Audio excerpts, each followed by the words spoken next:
Good evening, everyone. This is the last night, the last day of 2019. Come midnight, we're going to be venturing into a new decade. And so I would be remiss if I didn't come on tonight and just thank everybody for the support you've given me this past year. Thank you for just tuning in and taking a moment to think about the things that affect our lives. And I'm thanking you in advance for staying with me in 2020 because we got so much more to think about. Just a recap of the things that we did discuss this past year, the things that we did think about. Early in the year, we talked about the NAACP and how it was founded. And hopefully we busted some myths about that. Hopefully everybody knows that there aren't people pulling the purse strings that dictate the things that the NAACP talks about or investigates. It's issues that drive the NAACP.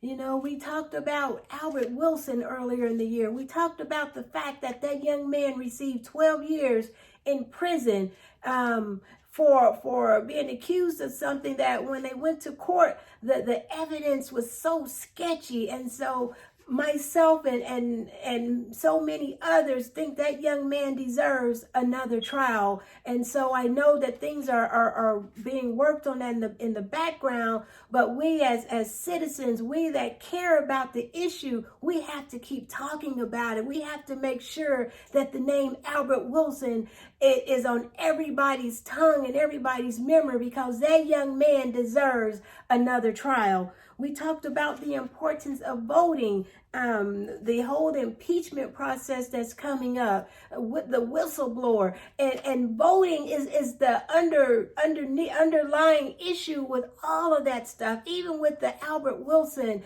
and Geneva Smith that we'll talk about in a little bit.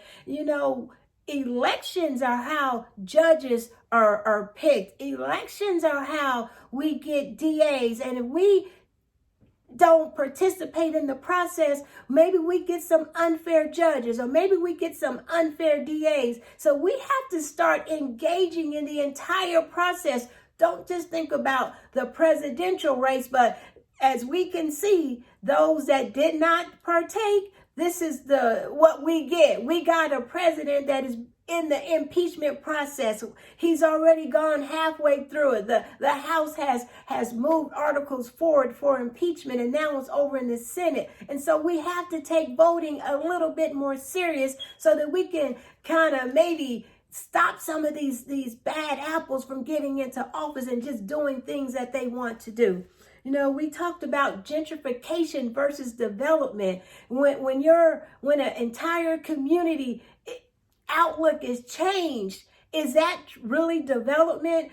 To me, development would be coming into a community, building it up, and so that the citizens that already live there can enjoy the new development. Development shouldn't push the people out that have been there for decades and decades, and they are pushed out. Their properties are destroyed, eliminated, and new things are brought into the community. But the people that were indigenous to that area can't even afford to live there. So let's quit saying it's progress. Let's make sure it's progress when it benefits everyone, including the citizens that already live in those areas.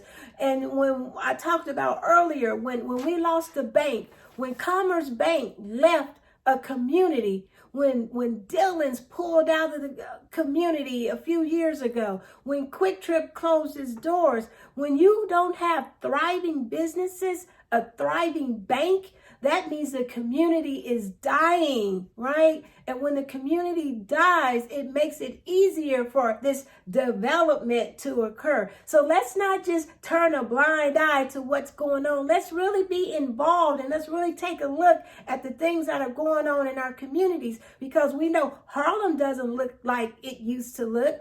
Atlanta is going through some things right now. They're fighting gentrification. Atlanta, the blackest city in America, is fighting gentrification. So come on, y'all. Let's not call it development if it isn't truly affecting or helping the people that live in that area. Let's call it what it is, and that's gentrification.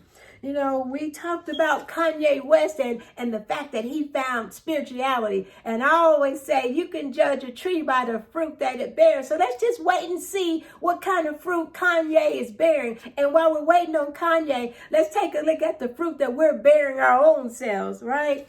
And I mentioned it briefly earlier that one of the most compelling stories that we took a look at was with Geneva Smith, and the fact that she lost her 9-year-old son, Royale, in a shooting incident, in a shooting that occurred while he was spending the night at a friend's house.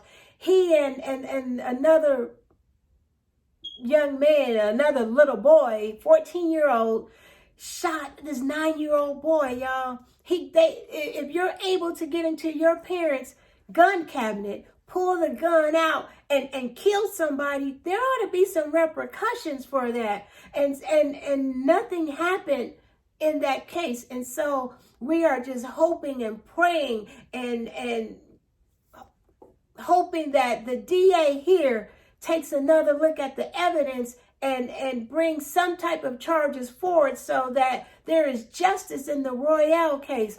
A 9-year-old boy was killed while visiting a friend's house, and there was no repercussions to the family. Gets back to that voting thing I was talking about. We can vote a DA in and we can vote a DA out. So let's pay attention to our elections. 2020 is a big year. Presidential elections, local elections, you got to be engaged so we can look out for development. We can look out for gentrification. We can look out when banks and grocery stores are pulling out of our communities, and we can do something about it. We got to start paying attention to what's going on. And one of the things that we said earlier too that we talked about was silos. And a lot of times we get comfortable in our own little area. We get comfortable in our silos, and it's easy for us to not look at what's going on that is affecting somebody else. We got to break down these silos and start working together, not just here in Wichita, but all across the country. We got to start working together so we can build one another up. And as I close, I know a lot of people on social media is going to talk about they're going to be shaking the haters off. Well, I say that there are no such things as haters. When you start seeing that you have haters, to me, you're putting yourself on a pedestal, and none of us deserve to be put on a pedestal. We all are trying to work hard to make it better for ourselves and somebody else. So quit saying you're going to shake the haters off, because if you are really doing a great work and a great job, nobody can pull you down or stop you. So move forward into 2020. Do the things that uplift yourself, but don't stop there. Do the things that uplift somebody else too, that uplift the community that you're surrounded by, this community that's underserved, the community that's underdeveloped. Think about other people, not just yourself. So let's move into 2020 and let's do things a little bit different. Let's do things to shake up the masses. Let's do things to shake up the norm. And that's how we can grow, and we can do better, and we can build up those that have been left out. Think about it, y'all. We can do some great things together. Let's move into 2020 together, and let's make some things happen.